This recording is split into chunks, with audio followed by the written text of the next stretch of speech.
नमस्कार, मैं हूं शम्स ताहिर खान और आप देख रहे हैं वारदात। 24 घंटे में कहानी पलट गई।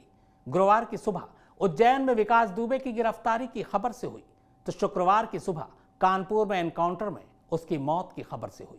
उज्जैन से कानपुर तक सड़क के रास्ते 12 घंटे का सफर तय कर विकास दुबे कानपुर की सीमा में सही सलामत दाखिल हो चुका था। फिर कानपुर में अचानक एक गाड़ी बदलती है और सब कुछ बदल जाता है।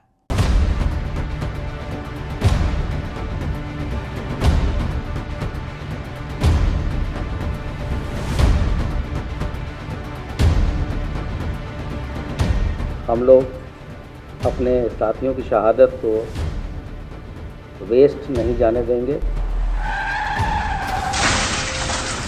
जिन्होंने इस तरह की हिम्मत की है उनको हमेशा पछतावा होगा, नजीर बनेगा।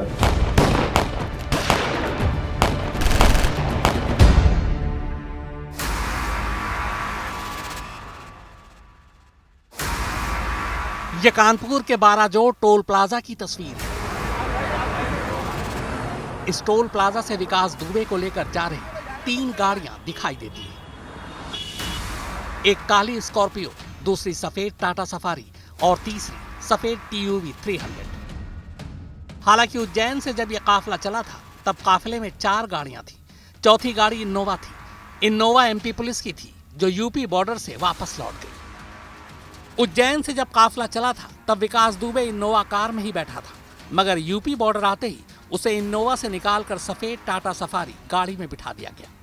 जब STF का काफिला कानपुर टोल प्लाजा से गुजरा तब भी विकास दुबे इसी सफेद टाटा सफारी गाड़ी में ही बैठा था।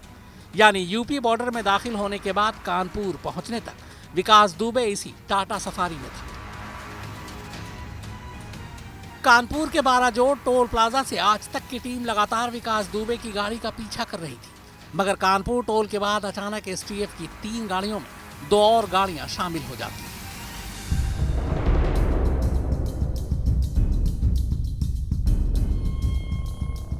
सचंडी पहुंचते पहुंचते मामले में नया ट्विस्ट आ जाता है। यहां से STF की गाड़ियों का काफिला तो आगे निकल जाता है, लेकिन सचंडी में अचानक बैरिकेडिंग करके पुलिस वाले आज तक की टीम को आगे जाने से रोक देते हैं। अब आपको बता दूं कि STF की टीम है वो यहाँ से लेकर जा रही है और बाकायदा जो पुलिसकर्मी उनको रोकने की कोशिश यहाँ पर की जा रही है। ये STF की टीम है यहाँ पर और लगातार ये देख पा रहे हैं यहाँ पर जो सुरक्षा व्यवस्था है उसको बेहद कड़ी कर दी गई है। ये सुरक्षा रूटीन चेकिंग है और आज से कोविड-19 भी प्रभावी है। और ये डेली होती है, यहाँ बैरियर है हमारा महीने से। तो मीडिया कर्मियों को क्यों रोक दिया गया? नहीं रोका नहीं है, सबको निकलवा रहे हैं चेक। नहीं आपने जानबूझ कर रोका है। किसी को नहीं रोका गया, जानबूझ कर रोका गया। चलिए बढ़ाइए, चेकिंग चलते रहिए। यह व्यवस्था क्यों? सिक्योरिटी थ्रेट है विकास दुबे को? विकास दुबे को सिक्योरिटी थ्रेट है क्या? रोका जा रहा है जो जानबूझ कर कोई नहीं, चेकिंग हो रही है। पूरी मीडिया को आपने जानबूझ कर नाकेबंदी की है, क्यों किया आपने? काफी बहस के बाद आखिरकार पुलिस वाले मीडिया को निकलने का रास्ता देते हैं, मगर तब तक करीब 15 मिनट बर्बाद हो चुके थे। फिर भी आज तक की टीम काफिले में शामिल गाड़ी को पकड़ने के लिए तेजी से भागती है, मगर कुछ ही आगे जाते ही हमें दिखाई देता है कि काफिले में शामिल 3 गाड़ियों में से एक TUV 300 सड़क किनारे पलटी हुई है। कुछ पुलिस वाले गाड़ी के पास थे, मगर STF की बाकी टीम गायब थी। बाकी गाड़ियां भी नहीं थी। हमें बताया गया कि इस गाड़ी का एक्सीडेंट हो गया है। विकास दुबे का जो काफिला था, जो STF की टीम थी, ये STF की एक गाड़ी जो है यहाँ पर इस तरीके से पलटी हुई है। और आप देख पा रहे हैं जो तमाम STF की टीम है, STF के तमाम बड़े अधिकारी हैं, वो देख पा रहे हैं ये जो तमाम गाड़ियाँ हैं।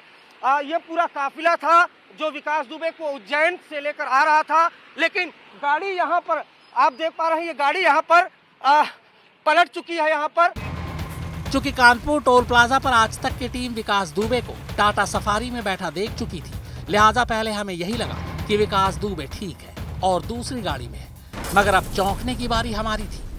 हमें बताया गया कि जिस TUV 300 गाड़ी का एक्सीडेंट हुआ है, विकास दुबे उसी में बैठा था और एक्सीडेंट के बाद भागने की कोशिश की। पुलिस टीम से पिस्टल छीनी और फिर एनकाउंटर में मारा गया।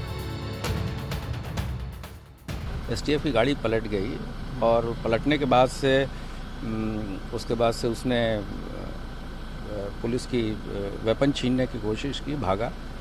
उस दौरान पुलिस ने भी रिटेलिएटरी फायर किया है और उसमें घायल हुआ, जो बाद में हॉस्पिटल में ले जाया गया और वहाँ उसको डेड घोषित किया गया है। जिस जगह आज तक की टीम को नाके पर पुलिस ने रोका था, वहां से एक्सीडेंट की जगह की दूरी करीब 10 किलोमीटर है। यानी 10 किलोमीटर पहले तक खुद आज तक ने देखा कि विकास दुबे सफेद टाटा सफारी कार में बैठा है। फिर मीडिया के पीछे छूटते ही अचानक वो TUV 300 गाड़ी में कैसे पहुंच गया? क्या गाड़ी की अदला बदली एनकाउंटर के लिए ही की गई थी? हैरानी तब और बढ़ी जब कुछ देर बाद घायल या मुर्दा विकास दुबे को अस्पताल लाया जाता है। विकास दुबे एक बार फिर से वापस सफेद टाटा सफारी में ही था।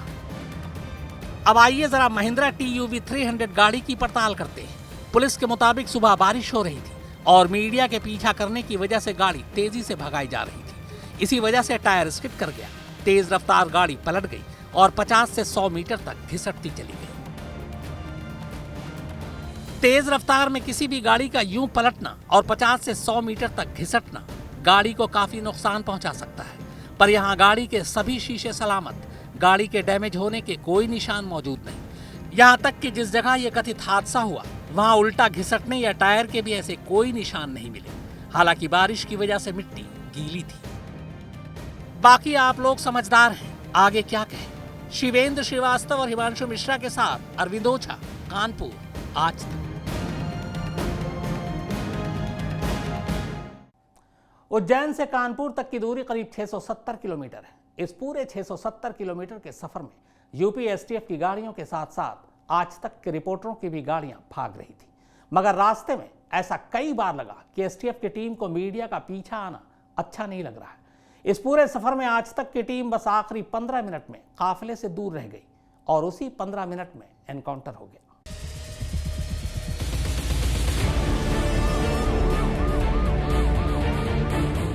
हम लोग अपने साथियों की शहादत को वेस्ट नहीं जाने देंगे। जिन्होंने इस तरह की हिम्मत की है उनको हमेशा पछतावा हो, नज़ीर बनेगा।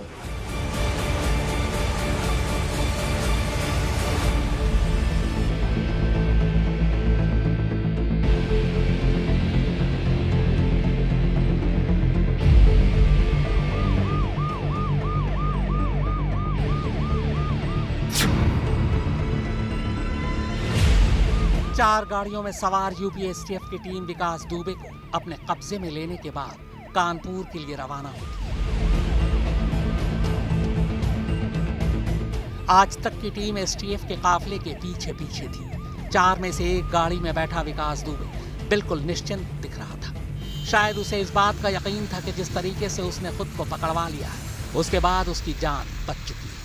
इस काफिले को करीब 300 किलोमीटर का सफर तय कर कानपुर पहुंचना था। बीच में कई जगह सड़कें ठीक नहीं थी, लिहाजा कानपुर तक का सफर 10 घंटे में पूरा होना था।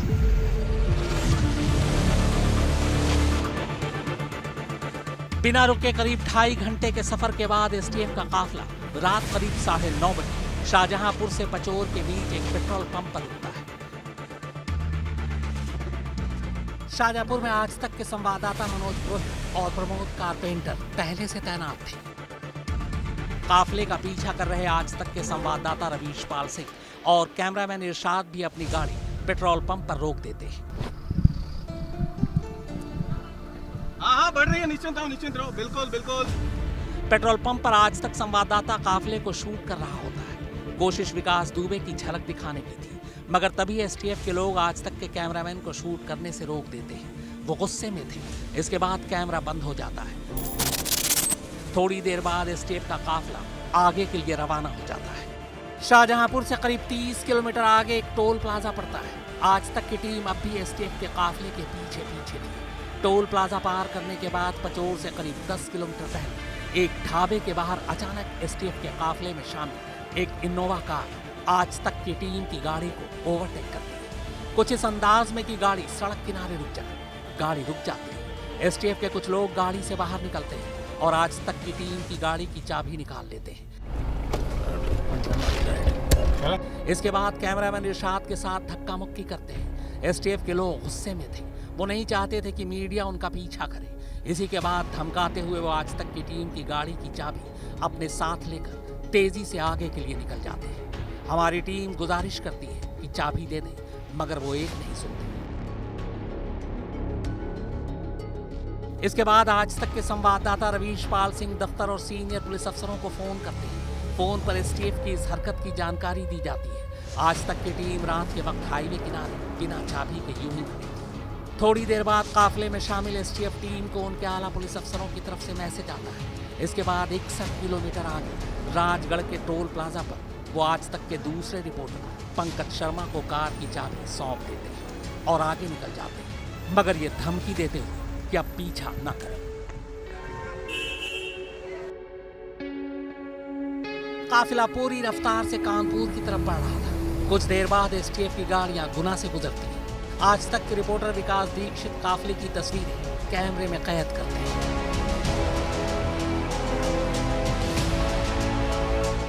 गुना के बाद एसटीएफ की टीम झांसी क्रॉस करती है।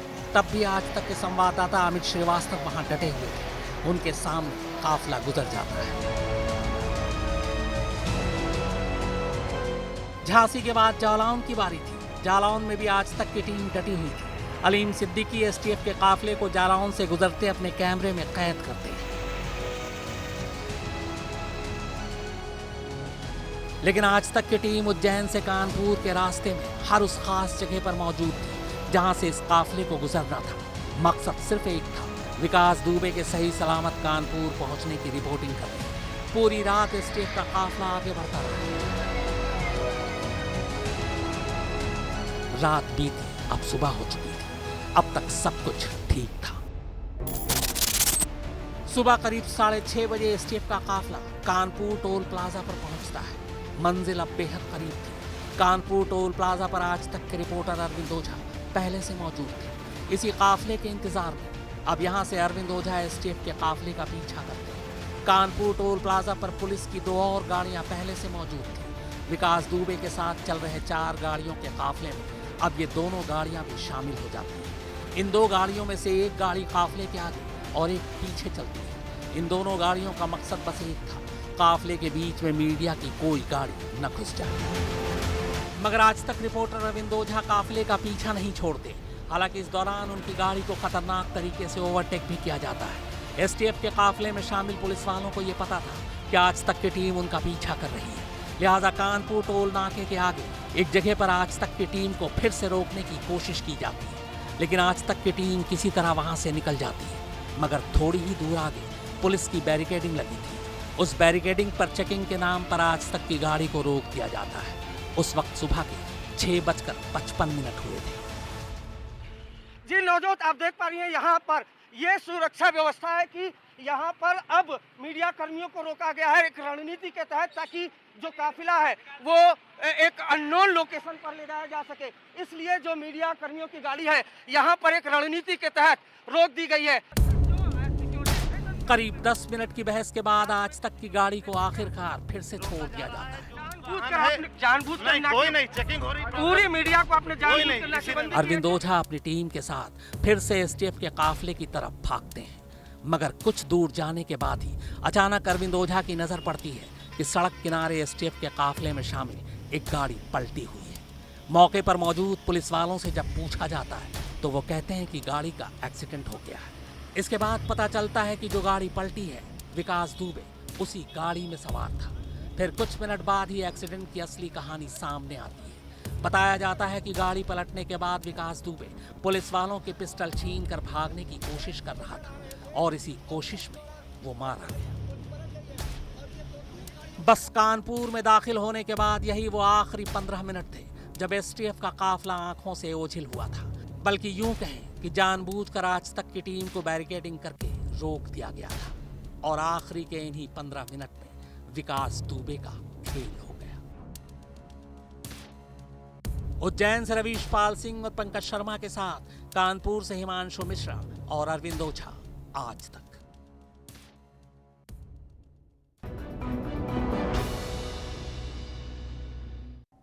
यूपी पुलिस का कहना है कि एक्सीडेंट इसलिए हुआ क्योंकि गाड़ी के सामने जानवरों का झुंड आ गया था। हालांकि इनकाउंटर को लेकर कई सवाल हैं। उज्जैन से कानपुर लाने के लिए विकास दुबे का ट्रांजिट रिमांड क्यों नहीं लिया गया? उज्जैन में खुद को पकड़वाया तो कानपुर में क्यों भागने लगा? विकास दुबे के हाथ खुले क्यों थे? अगर हाथ बंद थे तो फिर पिस्टल कैसे छीनी? एसटीएफ ने अपने हथियार संभाल कर क्यों नहीं रखे? अगर गाड़ी पलटी तो विकास दुबे घायल क्यों नहीं हुआ? जबकि गाड़ी पलटने से 4 पुलिस वाले घायल हो गए। गाड़ी पलटने के बाद विकास भागने की कोशिश करता, ऐसे में गोली पीठ पर लगती, यानी गोली सामने से मारी गई। एनकाउंटर से ऐन पहले मीडिया की गाड़ी क्यों रोक दी गई? एनकाउंटर से पहले विकास दुबे की गाड़ी क्यों बदल दी गई? क्या एनकाउंटर की जगह पहले से तय थी? अगर नहीं तो वहां आसपास पहले से पुलिस टीम कैसे मौजूद थी? उज्जैन में मंदिर के गार्ड ने विकास दुबे को धर दबोचा था। कानपुर में भागते विकास को एसटीएफ के महारथी क्यों नहीं काबू कर पाए? तो वारदात में फिलहाल इतना ही, मगर आज तक पर खबरों का सिलसिला लगातार जारी है।